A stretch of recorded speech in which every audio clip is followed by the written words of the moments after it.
Back then, when the skies over Europe burned like the mouth of hell itself, few men dared to think differently.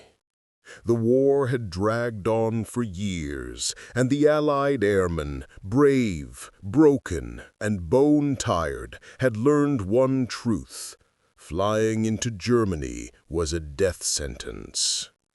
Every mission deeper into the Reich meant facing hundreds of Luftwaffe fighters, flak bursts that painted the sky black, and the haunting sight of bombers vanishing into fireballs mid-air. The Germans ruled the air, or so it seemed, until one man appeared. A general many called mad, reckless, even suicidal. But what he did turned the tide of the air war forever. His name was James "Jimmy" Doolittle. You see, by early 1944, the U.S. 8th Air Force had a terrible problem. Thousands of bombers, B-17 Flying Fortresses, and B-24 Liberators were being slaughtered by German fighters. Missions over Schweinfurt, Rheinsberg, Bremen. They ended with hundreds of empty bunks in the barracks that night. The Luftwaffe was relentless, its pilots deadly, its tactics perfect. American bombers flew deep into Germany, dropping their loads on factories and oil plants, but without escort fighters past the Rhine, they were sitting ducks. Each raid meant another massacre. The sky was a graveyard of silver wings. Then came Doolittle, a man of contradictions, part scientist, part showman, part warrior. He'd once flown blindfolded through clouds using only instruments, proving it could be done. He'd raided Tokyo with B-25 bombers launched from an aircraft carrier, a stunt so impossible it made him a legend. But now, in late '43, he was given a new job: command of the 8th Air Force in England. The brass wanted results. The airmen wanted survival. He wanted victory, fast. When he arrived, he found a culture drowning in fear. Bomber crews cursed the uselessness of escort fighters that had to turn back before they reached Berlin. The P-47 Thunderbolt and P-38 Lightning could only go so far. And even the new P-51 Mustang, sleek, fast, deadly, wasn't being used to its full potential. The mission doctrine said fighters must protect the bombers, stay close, never leave formation, defend them from German attacks. But Doolittle looked at that rule and tore it apart. He said, "Let the fighters hunt." He said, "Set them free." To the old generals, it was madness. They accused him of risking the bomber's safety. But Doolittle had seen enough of defensive flying. He wanted the Luftwaffe destroyed, not outmaneuvered, not evaded, destroyed. So he gave an order that changed the air war forever. P-51 and P-47 pilots were no longer tied to the bombers.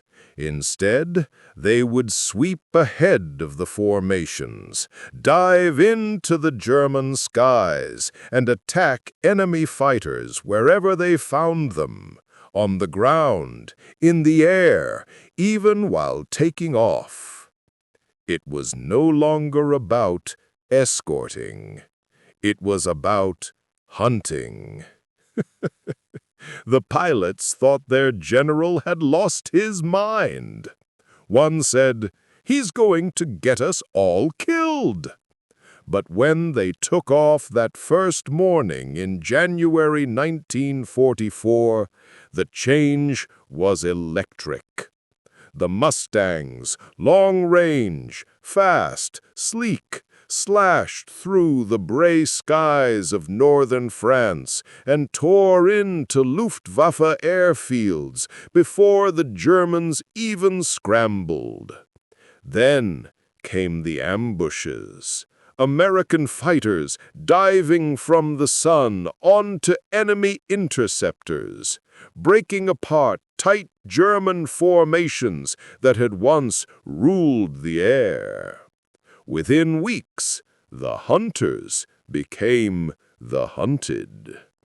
Quietly, the skies over Germany, once filled with screaming Messerschmitts and Focke-Wulfs, began to clear.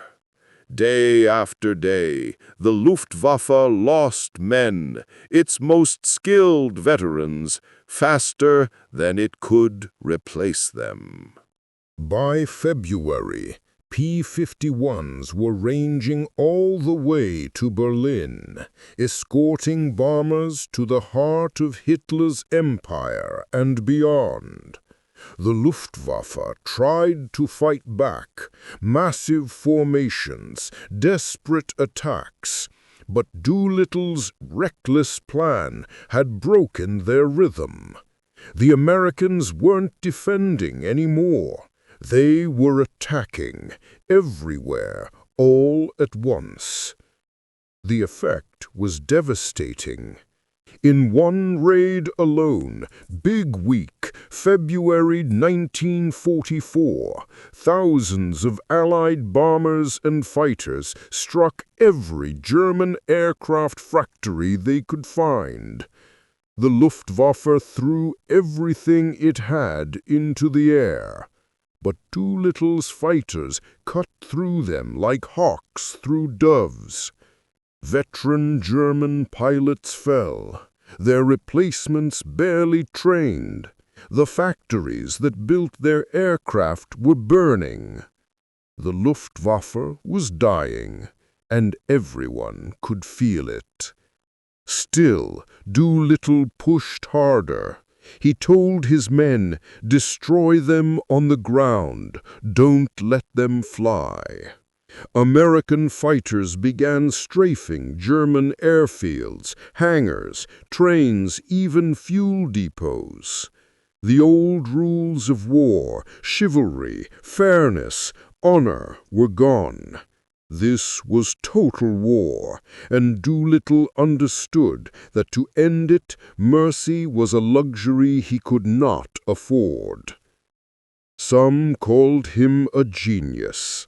Others called him a butcher. But every pilot knew his strategy was working.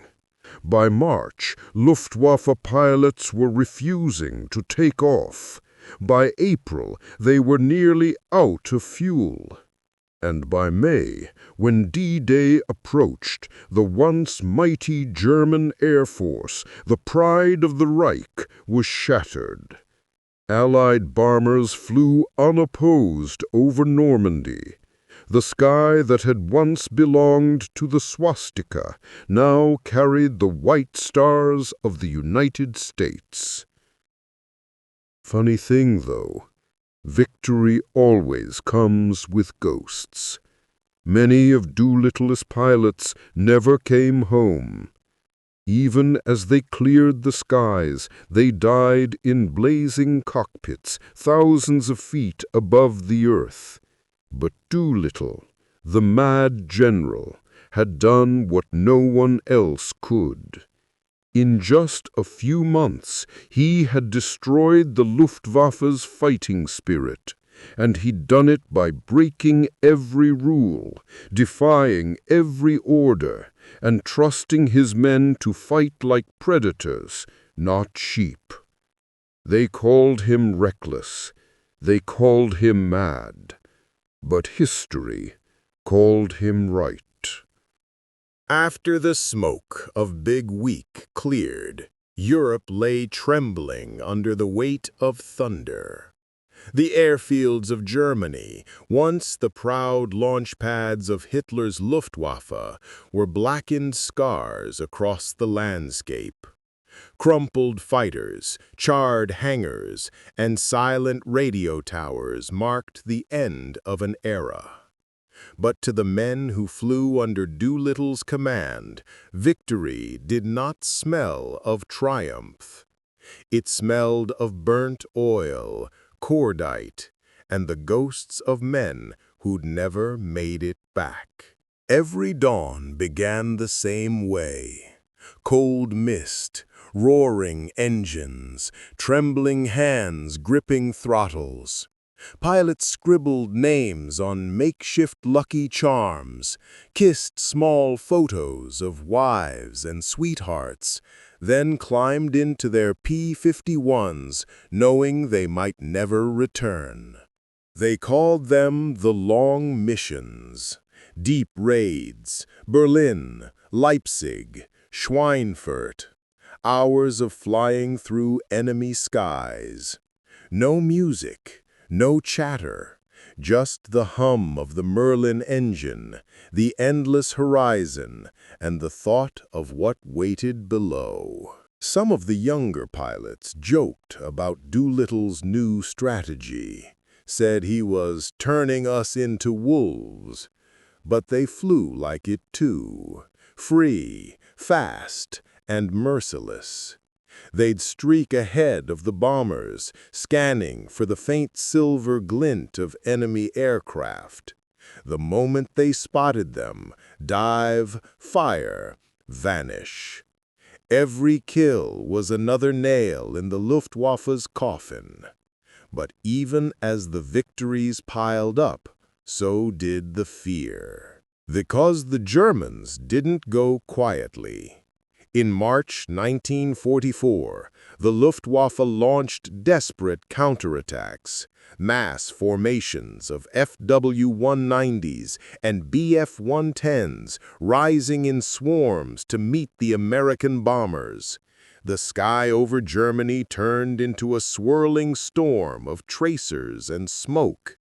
For every German plane that fell, an American pilot went missing, his radio call cutting into static mid-sentence. "I'm hit! Going down!" Those were the words that haunted the squadrons at night. Doolittle read the casualty lists every evening, alone, cigarette smoke curling around his face. He never forgot a name. The world saw him as the daring commander, the fearless strategist, but his men saw the quiet toll. He'd stand in the cold outside the hangars after a mission, watching the Mustangs return one by one. When a slot on the flight line stayed empty, he'd just whisper, "He bought it," and walk away. Still, his plan was working. The Luftwaffe's backbone was breaking. The Germans were running out of experienced pilots, men who'd trained since before the war. In their place came boys barely old enough to shave, sent into battle after a few hours of instruction. The Americans could see it in the dogfights, the inexperience, the panic, the wild turns. The Luftwaffe was bleeding out, one mission at a time. But there was another side to the story. The civilians. The bombings Doolittle helped protect now reached deep into the German heartland. Leipzig, Dresden, Munich. Whole cities vanished under the roar of B-17s. The German people, once confident in their air defenses, now looked to the sky with terror. There was no safety anymore. The Luftwaffe could no longer protect them. To Doolittle, that was the point. Total war, total pressure, crush the enemy's will to fight. He believed Every destroyed fighter, every bomb dropped, brought the war closer to an end, and fewer young Americans dying on the ground in France. It was a brutal logic, but in the skies of 1944, mercy had no place. By April, Allied air superiority was complete. The Luftwaffe could barely mount resistance. When Doolittle's bombers went to Berlin now, they went like kings, escorted by hundreds of Mustangs that roamed the sky freely. They even began flying fighter sweeps without bombers, missions meant purely to hunt and destroy German aircraft and fuel convoys. It was the first time in history that a major air force had complete control of the air. The irony? They'd once called Doolittle's plan reckless. Now his madness was the standard doctrine of modern air warfare. But even in victory, the cost was unbearable. Many pilots who returned from those missions were never the same. They had seen friends go down in flames, had strafed trains filled with enemy soldiers and sometimes civilians, knowing there was no other way to win. They were heroes, but haunted ones. As the Allied invasion of France loomed in June 1944, Doolittle gathered his men. He told them something few generals ever said. "You've earned this sky. Now hold it." When D-Day came, not a single German aircraft interfered with the landings. The Luftwaffe was too weak, too broken. Doolittle's strategy, his reckless freedom of the fighters, had achieved the impossible. But the story didn't end there. In the months that followed, as Allied armies pushed into France, Doolittle's fighters followed, sweeping low over the countryside, destroying supply convoys, cutting railway lines, and hunting what was left of the Luftwaffe on the ground. The once feared German ace squadrons were now reduced to flying at dawn or dusk, hoping the Americans wouldn't see them. But the Mustangs always did. One German pilot later wrote, "We no longer flew to fight, we flew to die." By autumn, the Luftwaffe was gone, its airfields captured, its fuel stores empty, its pilots dead or captured. When American ground troops rolled into Germany, they found hangars filled with wrecked aircraft, half-built Me-262 jets, broken propellers, and bullet-riddled fuselages. The dream of Nazi air supremacy had ended in ruin. And Doolittle? He didn't celebrate. He rarely did. He once said, "War is not about glory. It's about finishing the damn thing so it doesn't come back." In the years that followed, historians would call his decision one of the boldest tactical shifts in World War II, a move that destroyed the Luftwaffe in just weeks and saved countless lives on the ground. But to those who were there, who watched friends vanish into smoke, it was simply the price of survival. They say Doolittle would sometimes visit the graves of his men quietly, away from reporters, away from medals and honors. He'd stand there, cap in hand, looking at the rows of white crosses and murmur, "You boys did it." And maybe that's why history remembers him, not just as the mad general who broke the rules, but as the man who broke the Luftwaffe's spine, and in doing so, ended the war in the air. The world above the clouds had changed forever. From that point on, no Air Force on Earth would ever again underestimate the power of freedom in flight. The power of one mad general who dared to let his pilots fight like hunters, not guardians.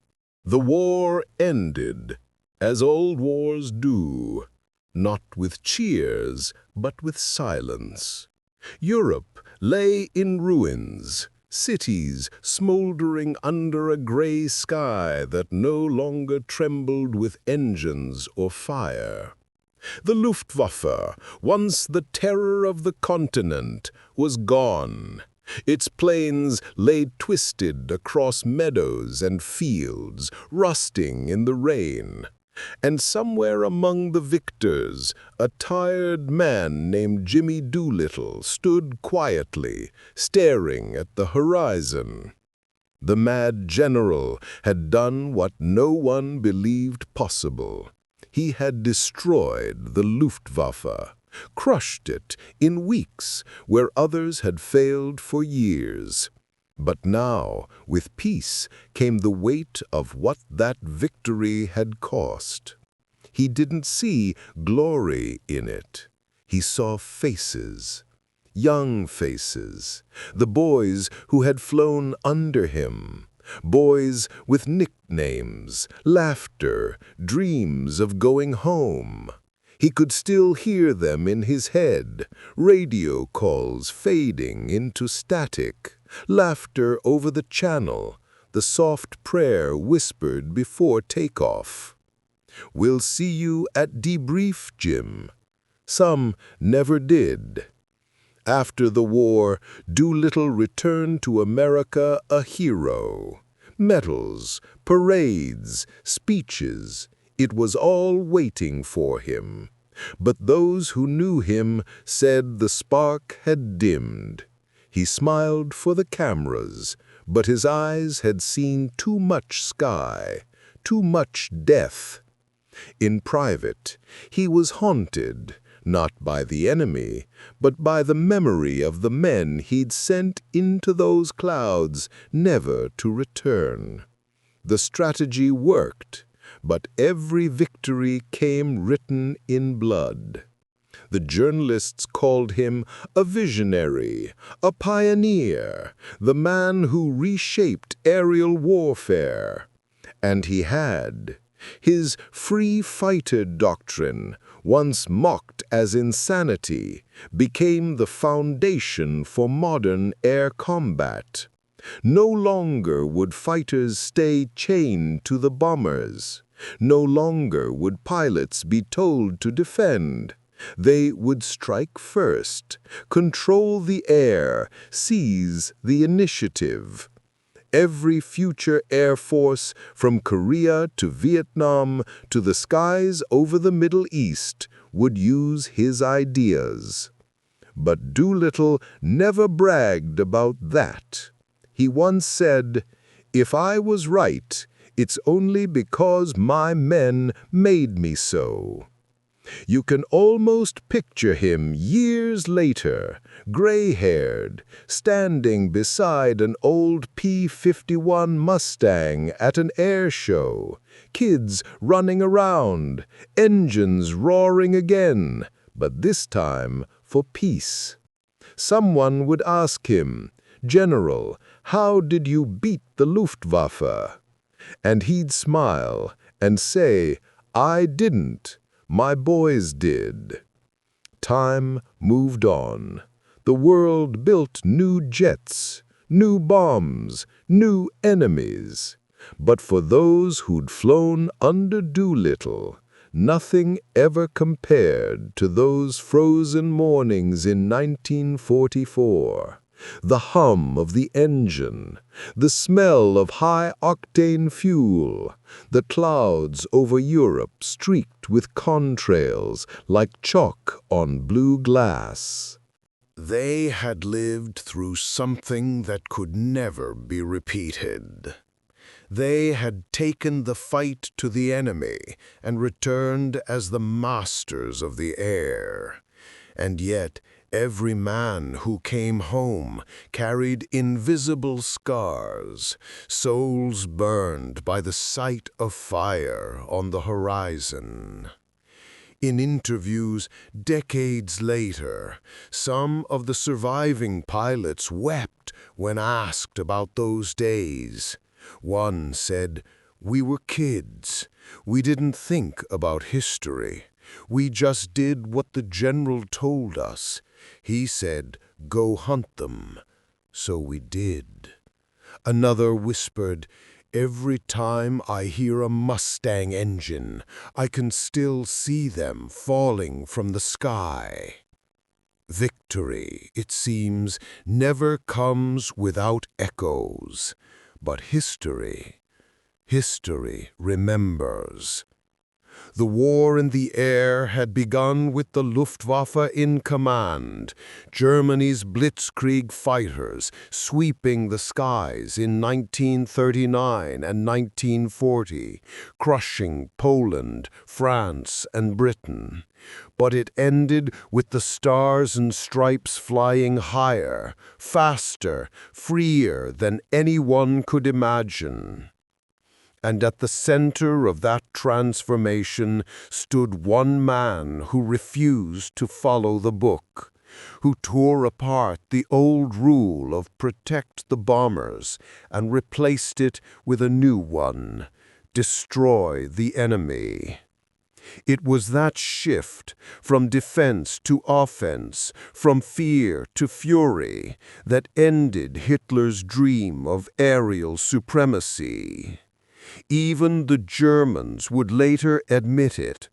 Former Luftwaffe ace Adolf Galland wrote after the war, "When the Americans freed their fighters, the war in the air was lost." The man they called mad had changed the rules of war itself. But Doolittle never sought revenge. He didn't hate his enemy. He understood them. He respected the skill of the German pilots who fought to the end. And when the war was over, he refused to celebrate their destruction. He said, "They were soldiers, like us." They fought hard. But they fought for a terrible cause. Perhaps that's what made him different, not just his brilliance, but his humanity. In his later years, Doolittle rarely spoke about combat. He spent his time encouraging young aviators, pushing for space exploration, and dreaming of what flight could become in peace. The man who had unleashed the skies of war now dreamed of taking humanity beyond them to the stars. It's said that when he first saw a jet streak across the sky in the early 1950s, he whispered, "We're just getting started." A strange thing, isn't it? The same mind that once set fire to the skies of Europe would later help pave the way for peaceful flight, for science, for exploration. That's the paradox of men like him. They destroy to end destruction, and then spend the rest of their lives trying to build something worth saving. In 1993, at the age of 96, General James Doolittle passed away. The world mourned quietly. fighter squadrons flew the missing man formation over Arlington. As the planes roared overhead, one pulled up sharply, climbing into the clouds, while the others flew straight, a silent salute to a man who had changed the world above the clouds forever. And maybe, somewhere beyond those clouds, Doolittle smiled again, hearing the faint echo of engines, feeling the rush of wind on his face. The mad general was finally home.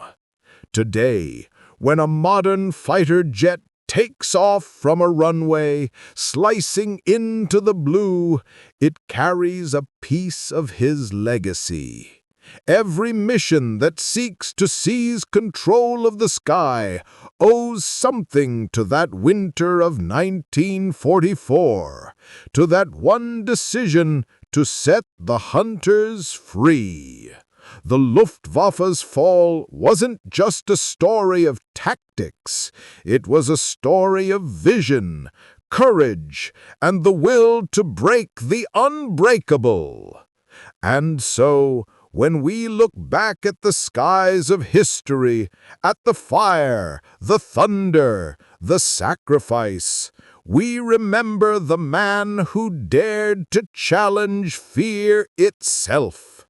The man who destroyed the Luftwaffe in weeks, not through madness, but through the kind of genius only born in war. They called him reckless, they called him mad, but time called him the man who gave wings to victory.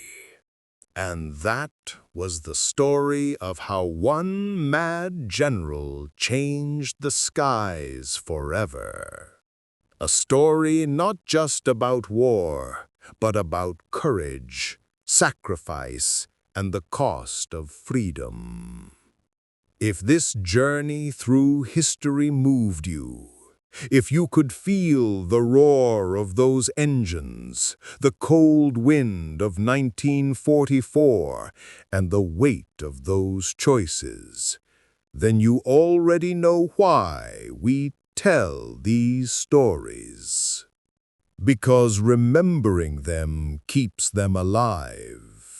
So if you enjoyed this story, take a moment, hit that like button, share it with someone who loves history, and make sure to subscribe to the channel.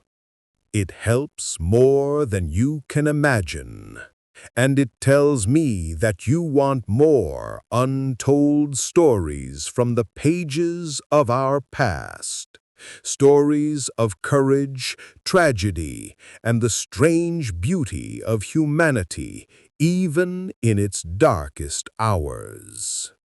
Thank you for listening. Thank you for feeling. Until next time, keep your heart brave, your curiosity alive, and remember, history isn't just about what happened, it's about who we become when we listen.